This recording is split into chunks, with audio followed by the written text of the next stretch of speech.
And this is the global forecast for December 2018. As we hit the end of the year, I've just done all the sun sign forecast and I've got a picture of the global scenario.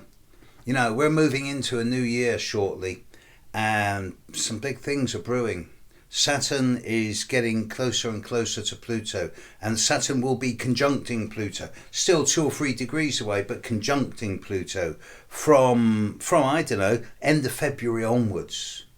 Before then, Jupiter's going to be squaring Neptune at the start of January, big time, and that's going to be going on much of the year as well.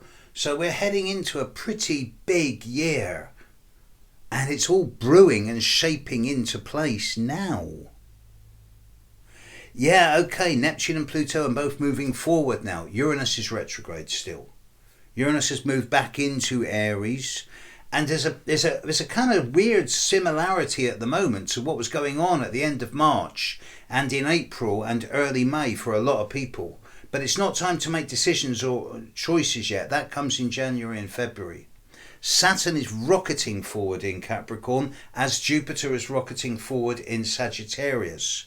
And later at the end of the month, Jupiter and Saturn are going to be exactly one sign apart from each other, which is playing really weird games with a number of people, especially those people born around the first 2 or 3 days of the cardinal signs, Aries, first 2 or 3 days of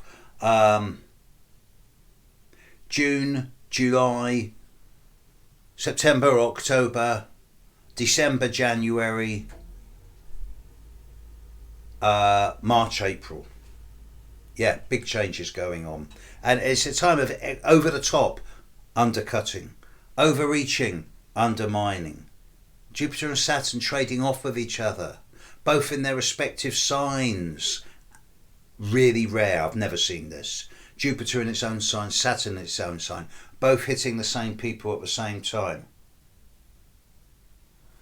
Yeah, I think the period around Christmas, New Year, the last week of December, first few days of January is going to be particularly hectic and it's going to be particularly notable for the amount of extremes, both of positive growth and of limitation and restriction.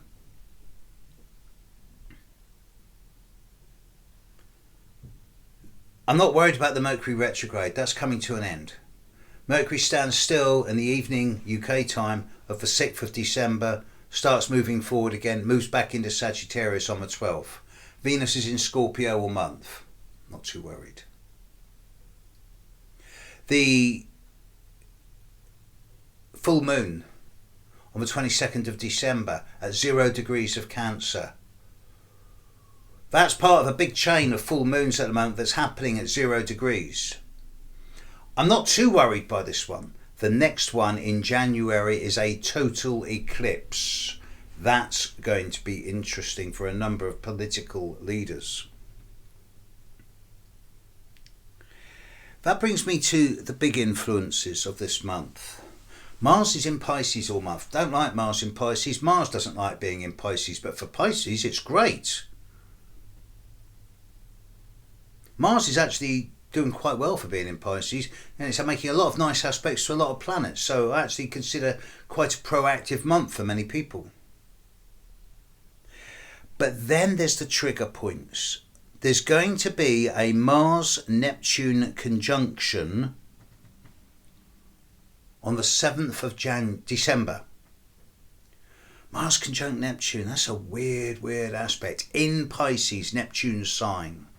So I do anticipate some big developments at the end of the first week of December around maritime issues, oil, gases, fire in the sea, explosions.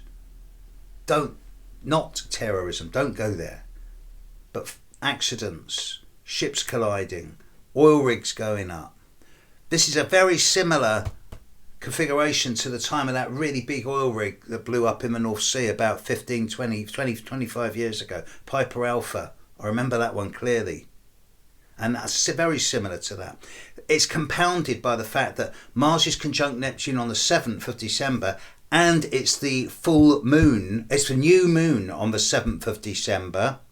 The sun and moon will be together at 15 degrees of Sagittarius, square Mars and Neptune together at 13 degrees of Pisces. Mars conjunct Neptune square Sun conjunct Moon. That's a stinker of an aspect. It's possibly one of the hardest aspects of this year. Okay, I know we've had Uranus moving into Taurus and all that stuff with Mars retrograde earlier in the year, and that's coming back early next year for a revisit briefly. But this 7th of December, the 5th, 6th, 7th, 8th of December, that's the window. There's a lot of stuff here around fire, gases, oil, the deep sea, pipelines, rivers. Lots of stuff happening at this time. Lots of confusion, lots of nebulousness, lots of uncertainty, lots of deception. Politically, the world's in a mess. Ain't going to get any better soon. But Saturn's coming. Saturn's going to be conjoining Pluto in 3 months' time. Then the dominoes are going to start to tumble. And then we'll start seeing a re-emergence of new structures. I'm beginning to think that Brexit in Britain is going to be a good thing, because it's going to lead to such a political turmoil, such an inertia, that some type of new politics is going to come out of this. Now here I'm rambling and ranting, and you people who are watching this, you know me well enough to by now to know that my politics are very much of the environmentalist and the green thing, but that's fringe. I think we're going to see a new politics beginning to emerge in 2019, probably in Britain first, because Britain's in a mess. I think we're going to start seeing PR, proportional representation. And I've never heard anyone come up with a good argument as to why proportional representation is a bad thing. Politicians don't want it. I wonder why. 7th of December, folks. Caution. After this, the rest of the month, fairly tame, building up to the new year. Mars moves into Aries 2 hours after New Year, after the start of the new year UK time. It's going to be an interesting start to the new year.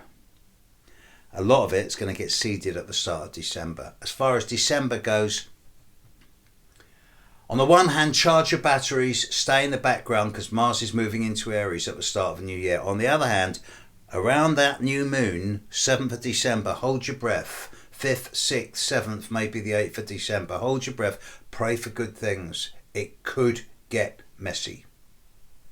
Catch you later, world. Have a good one. Bye.